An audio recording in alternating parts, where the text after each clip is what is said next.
Ang peking witness, mga sangkay, na nagturo nung nakaraang hearing, itong si Gutesa, nagtatago ngayon, mga sangkay. At hindi ko nga po alam o di natin alam kung basta nagtatago o talagang may nangyari lang pong hindi maganda.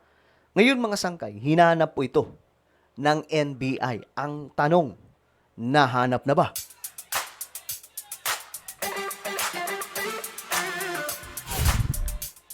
Magandang oras po sa lahat ng ating mga kababayan, sa lahat po ng mga solid sangkay na nanonood ngayon. Kamusta po ang lahat? At ito nga po mga sangkay, pag-uusapan po natin ngayon. Ito nga, paghahanap, no? Dito kay Gutesa, ang witness, surprise witness nitong si Marcoleta na ang tinuturong nasa likod, di umano, sila Mike Defensor. Well, pag-usapan po natin yan. Nasaan na ba? Nahanap na ba ang taong ito? Anyway, bago tayo magtuloy-tuloy sa mga hindi pa po dyan nakakapag-subscribe. Ako guys, tayo po ay road to 2 million subscribers niya. Kung gusto nyong mapabilang sa dumaraming mga solid sangkay, makikita nyo po yung subscribe button sa baba ng video na to. I-click nyo lamang po yung subscribe, i-click ang bell, at i-click nyo po yung all. Sa mga nanonood po sa Facebook, i-follow nyo po yung ating Facebook page. Ngayon guys, ito, pag-usapan po natin. Kasi, napakagandang pag-usapan to na anak ng toko itong witness na to. Nawawala nga po. Gusto natin makita kasi para malaman pa po natin kung gaano katotoo yung kanyang mga sinabi nung nakarang hearing about kay Romualdez, about kay Zaldico. Kasi tayo, mga sang gusto din po natin mapanagot itong mga sindikato na nasa loob po ng gobyerno. Ngayon, ito yung balita. Sa tanong, ito yung tanong, di ba? Nahanap na ba ng mga NBI itong si Gutesa? Ito ang report, mga sangkay. NBI nga sa kinaroroonan ni Orly Gutesa. So, wala. Hindi po alam kung nasaan na po itong si Gutesa. So, ibig sabihin, kung hindi may nagtatago dyan na kung sinong nasa likod, siguro may idea kayo, i-comment nyo na lang. Pwedeng itinumba na. Pwedeng wala na.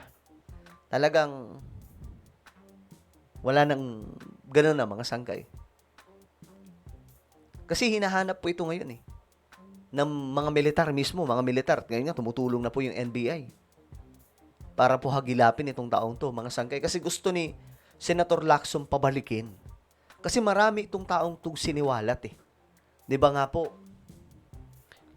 sinabi niya, sila yung naghahatid ng, ilan yun, milyones o bilyones na pera sa bahay nila, sa mansyon nila Romualdez, mansyon ni Zaldico, mga sangkay, at medyo lang talaga, medyo masyado lamang pong halata, mga sangkay, na mukhang mayroong gumawa lang ng script, mga sangkay. Kasi hindi po niya memorize. Pinupuntahan pa po siya ni Marcoleta. Ano, basahin mo to. Bakit hindi mo yan binabasa? Wag mong lalaktawan yan. Ngayon, sabi dito, mga sangkay, inamin ng National or NBI Director, ito na yung bagong director ng NBI, si Lito Magno, na wala silang impormasyon tungkol sa kinaroroonan ng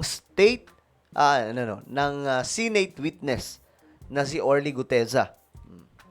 Sabi dito, sa ngayon wala ho talaga pa kaming alam kung nasaan siya.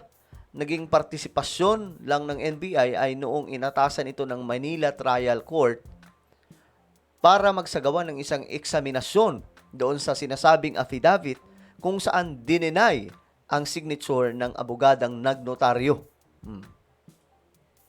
Peke ang notaryo. So ngayon, nakapagtataka lang talaga, bakit nawawala? Kung totoo yung kanyang sinasabi, bakit hindi siya magpakita? I'm sure yung mga nagdala sa kanya dyan, na alam nyo na kung sino ang mga ito sa Senado, dapat sila po ang May alam niyan kung nasaan. Yan, tanong nyo kay La Marcoleta, nasaan na po yan? 'Di ba? Wala, mga sanggay, walang makita. Bakit? Natatakot na ba dahil nabuking na? Napeke ang kanyang salaysay. Hindi talaga totoo na lahat ng sinumpa ang salaysay, yun na yung katotohanan. May iba din palang peke, mga sangkay, no? Matatandaan kamakailan kinumpirma ng Manila Regional Trial Court, Branch 18, na peke ang perma ni Attorney Pechi Rose Espera na sinumpaang salaysay ni Gutesa. Ayon sa korte, napatunayan sa investigasyon ng NBI na hindi tugma ang pirma ni Attorney Espera sa dokumentong ipinresenta ni Gutesa sa Senate Blue Ribbon Committee hearing noong Setyembre tungkol sa flood control scandal. Doon pa lang sabit na mga sangkay. Napatunayan. Kaya siguro, ang tingin ko dito, ang reason bakit nagtatago yan, mga sanggay. Kung nagtatago, hindi natin alam. Pero kung nagtatago, ang reason yan, hindi na siya pinapalabas ng mga boss niya. Alam niyo na siguro kung sino yung kanyang mga boss. Malamang hindi na po yan pinapalabas. Malamang sa malamang. Bakit? Kasi nga po, lalo po silang mabibisto dyan. Kapag lumabas yan, nung hawak nga lang niya yung script, di ba, hindi memorize, nagka-problema na, nagkabuhol-buhol na, nung tinanong na, nung in-interrogate na, wala na mga sangkay. Hindi na niya alam kung ano yung tamang sagot. Di ba? How much more kung lalabas po siya ulit? Kahit gaano niya ka-memorize yung script, pag may mga nagtanong na mga senador dyan, magbabago lahat yun. Lalabas pa rin ang totoo doon. Diba? Kaya nga, mga sangkay ngayon, nakita ba tayo? Nasaan na ba siya? Sa kanyang testimonya, sinabi ni Gutesa na dati siyang security consultant ni dating ako Bicol Representative Zaldico at nag-deliver umano siya ng mga maleta ng pera sa bahay ni Nako at Romualdez. Ang ganda pa naman sana ng pasabog na yun. Ako nga, mga sangkay, sabi ko, eto na yun. Finally, lalabas na yung totoo. Anak ng toko yan. Dinoktor pala yung statement. Mambihira. Nauna nang tinanggi ng Philippine Navy na si Gutesa ay nasa ilalim ng proteksyon ng Philippine Marines. Si Gutesa ay isang retiradong Marine Surgeon. Ngayon, ang tanong ko na lamang po sa atin lahat, sa inyong lahat. Ano sa tingin nyo? Bakit ayaw mo na magpakita ni Gutesa? At pangalawang tanong, sa tingin nyo, sino nga ba ang nagtatago kay Gutesa? Comment down below, mga sangkay. Meron po tayong YouTube channel. Ito po ay Sangkay Revelation. Hanapin nyo po ito ngayon sa YouTube.